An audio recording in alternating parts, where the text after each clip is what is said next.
একদার এক মহিলা যে খুবই পরহেজগার, দিনদার এবং আমানতদার ছিলেন। তাকে সবাই এতটাই বিশ্বাস করত যে সব ধরনের মানুষ তার কাছে আমানত রেখে যেত।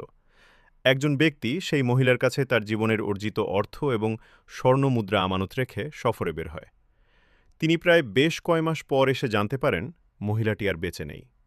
এটা জেনে লোকটি অত্যন্ত চিন্তিত হয়ে পড়ে এবং কিছু বিশেষজ্ঞ আলেমদের শরণাপন্ন হন।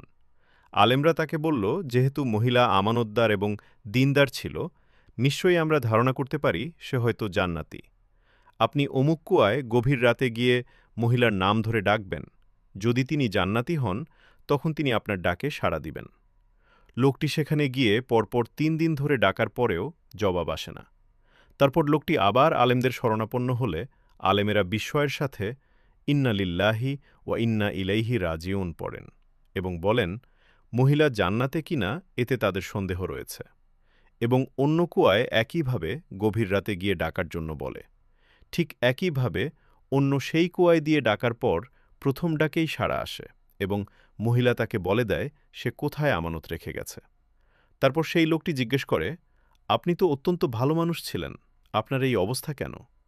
তখন মহিলা জবাব দেয়, আমি আমার কিছু আত্মীয়র সাথে সম্পর্ক ছিন্ন করে রেখেছিলাম।